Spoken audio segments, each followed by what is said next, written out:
میں سردار رازق صاحب اور آئی ایل ایف کا خصوصی طور پہ اور سردار رازق صاحب کا مشکور ہوں کہ جنہوں نے ہمارا یہ کیس لڑا اور مفت لڑا، اور آج جج جو ہے سردار یاسر محمود چودھری صاحب نے ہمیں اس کیس میں بری کیا۔ اس طرح اب صرف ہمارے دہشت گردی کی عدالت میں 14 کیسز رہ گئے ہیں۔ کل بھی میں نے دوبارہ یہاں پیش ہونا ہے، اور وہ کیس بھی بڑا معمولی ہے کہ میں نے بلاول کو محبت برا نام لے لیا تھا، اور جس کی بنا پر وہ مقدمہ بنا ہے۔ اور وہ لوگ شرم کریں جو کہتے ہیں کہ ہمیں لندن میں انڈے اور ٹماٹر مارے جاتے ہیں، اور آپ کو کیا گلاب کے پھول ماریں کوئی؟ اور جو کچھ اس وقت سموگ کی وجہ سے سارے ریسٹورنٹ، سکول اور دکانیں بند کرا رہے ہیں، سیل کر رہے ہیں، کیا یہ اسموگ کا علاج یہ ہے کہ شہروں کو بند کر دیا جائے؟ آگے ہی غریب مرے ہوئے ہیں، پسے ہوئے ہیں، آئی ایم ایف آیا ہوا ہے، آئی ایم ایف اسلام آباد میں بیٹھا ہے، غریب پر پہلے بھی قہر ڈالا گیا ہے آئی ایم ایف کے معاملے کی وجہ سے، اور اب پھر ایک تیاری ہو رہی ہے۔ اور جو کچھ ان لوگوں کے ساتھ باہر ہوتا ہے، قاضی فائقیزہ کے ساتھ جو کچھ ہوا، پاکستان میں یہ بغیر سیکیورٹی کے باہر نہیں نکل سکتے۔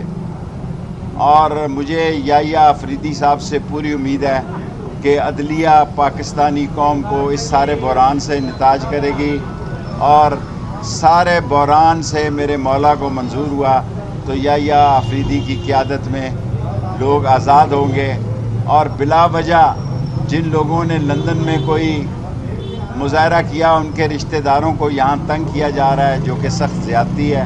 انشاءاللہ کل پھر آپ سے ملاقات ہوگی۔ کل پھر میرا یہاں اکیلا کیس ہے، اکیلا کیس ہے آپ پارا تھانے کا، اس میں میں بات کروں گا، اور سب لوگوں کا شکریہ۔ سر، علی امین گنڈا پور کہہ رہے ہیں کہ ہم احتجاج عمران خان دیں گے اور آپ کفن لے کے آئیے گا، ہم ہمارے جنازے پڑھ لیے گا۔ سر یہ جانا دیکھیں، میرا خیال ہے جنازے پڑھنے اور پڑھانے کی بجائے میری ایک ہی بات ہے جو پہلے دن سے میں کہہ رہا ہوں، قبر ایک ہے اور مردے 3 ہیں۔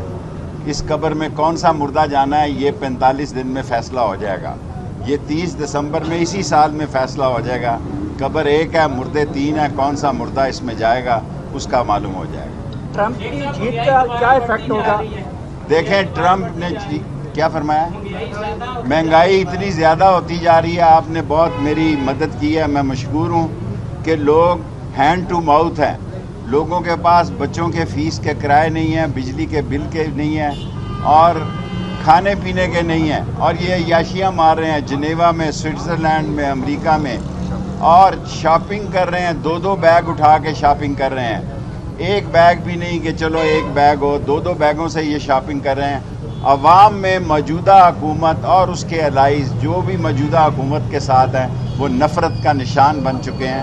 اتنی نفرت میں نے کبھی زندگی میں نہیں دیکھی جتنی موجودہ حکمرانوں کے خلاف نفرت پائی جاتی ہے۔ شیخ رشید صاحب، یہ بتائیے گا کہ جو ٹرمپ جیتا ہے اس کے بعد حکومت پریشان دکھائی دے رہی ہے، کیا واقعتاً انفلوئنس ہوگا ٹرمپ کی؟ مجھے پتہ نہیں کہ ٹرمپ کے جیت کا کیا ہوگا اور کیا نہیں ہوگا، مجھے یہ پتہ ہے کہ لوگ روز ڈیٹیں دے رہے ہیں۔ ابھی کام اتنا آسان نہیں ہے، وقت لگے گا۔